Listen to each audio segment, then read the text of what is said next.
पंख लेके उड़ा चला जाए रे जहाँ।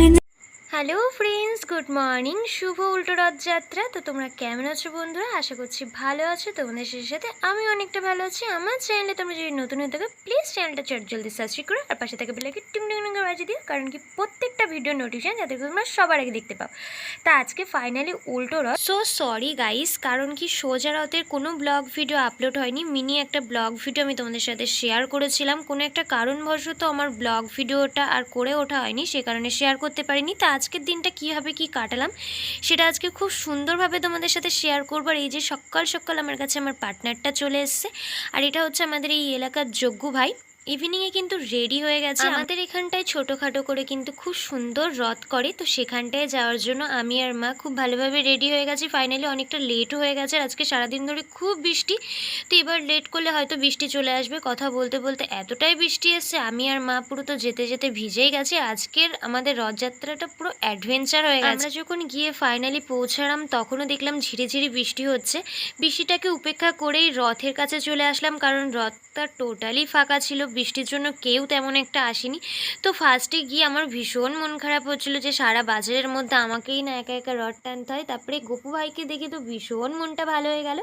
গপু ভাই ছিল, তার সাথে কিন্তু খুব সুন্দর করে রথটা সাজানো ছিল, তার সাথে কিন্তু প্রভু জগন্নাথ দেবও ছিল। তো চলো জগন্নাথ দেবকে একবার তোমরা দর্শন করে নাও, কতটা সুন্দর করে সাজানো। ব্যাপারটা আমার তো দারুণ লেগেছে। তোমাদের কি রথটা কেমন লাগলো অবশ্যই একবার কমেন্টে জানিও। আর এই রথটা কিন্তু ভীষণ ওয়েট, তো যেহেতু আমার একার পক্ষে পসিবল হচ্ছিল না, আমি দু একজনকে আরও জোগাড় করে নিলাম। তো ফাইনালি কিন্তু যখন আমি দইটা ধরে টানছিলাম মনের মধ্যে একটা আলাদা ধরনের শান্তি কাজ করছিল। সোজা রথে এসেছি, অনেককে পেয়েছি, বাট উল্টো রথে কাউকে না পেলেও গপু ভাই যজ্ঞ দাদাদেরকে নিয়ে আজকের রথটা তো আমার জমজমাট কেটেছে। আর তার সাথে ছিল কিন্তু এই বৃষ্টির মরশুম, ব্যাপারটা দারুণ। আর তার সাথেই ছিল মহাপ্রভুদের ভোগ প্রসাদ, এটা পেয়ে তো আরও তৃপ্তি অনুভব করলাম। তারপর এখান থেকে ভোগ প্রসাদ নিয়ে চলে গেছিলাম আমরা এখানে আমের চারা দেখতে। আর রথযাত্রার দিন নাকি আমের চারা কিনলে সেটা খুব শুভ হয়, তো আমরা সোজা রথেও আমের চারা কিনেছিলাম। তোমরা যারা মিনি ব্লগ দেখেছো তারা কম বেশি জানো, যারা দেখোনি অবশ্যই আমার এই চ্যানেলে মিনি ব্লগ দেওয়া আছে সোজা রথে, একবার গিয়ে চেক আউট করে দেখে আসতে পারো। তো এখান থেকে আমরা অম্রপালি একটা চারা নিয়েছি আমের, সেটা নিয়েই এখন বাড়ির উদ্দেশ্যে রওনা দিয়েছি। হঠাৎ করে যেতে গিয়ে দেখলাম এখানে আর একটা রথ, যেটা তো আমি না টেনে বাড়িতেই যাব না।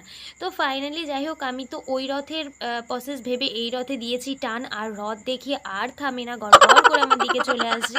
এই ব্যাপারটা আমার কাছে বেশ হাস্যকর লেগেছে। যাই হোক, সব রথ সমান না, এটা আমার বুঝে একটা টান দেওয়ার উচিত ছিল। তারপরে আমি আমার বাবার দোকানে চলে এসেছি, যেটা আমাদের ছোট্টখাট্ট স্বর্গপুরী। তো যাই হোক, বাবার দোকানে এসে বাবা এখান থেকে আমাদের আইসক্রিম কিনে দিয়েছে। একটু ঠান্ডা ঠান্ডা আইসক্রিম খেয়ে পরের দিন নেক্সট ডেতে কিন্তু আমের চারা নিয়ে বসে গেছে, একদম আমের চারাটা খুব সুন্দরভাবে পুঁতে দেওয়ার জন্য। আর এখানে ফাইনালি দুটো আমের চারা বসিয়েছে। কবে এই আম গাছ বড় হবে, কবে কি হবে জানি না, একটা গান মনে পড়ে গেল আমের চারাগুলো লাগাতে লাগাতে। পরের জায়গা পরের জমিন ঘর বানায় আমি রই, আমি তো সেই ঘরের মালিক নই। বেসুরো গলায় তোমাদের সঙ্গে আমার একটু গানটা শেয়ার করলাম, কেন চাই না অনেকদিন পরে গানটা গাইতে ইচ্ছা করলো। তো যাই হোক, তোমরা কে কে আমার মতো এরকম গাছ লাগাতে ভালোবাসো অবশ্যই কমেন্টে জানিও। আর সামনেও 3টে গাছ লাগানো হয়েছে, বড় গাছ, সেটা নেক্সট ভিডিওতে তোমাদের সঙ্গে শেয়ার করব। তো যাই হোক, আজকের ভিডিওটা এই পর্যন্ত। তোমাদের সাথে নেক্সট ব্লগে আবারও খুব তাড়াতাড়ি দেখা হচ্ছে।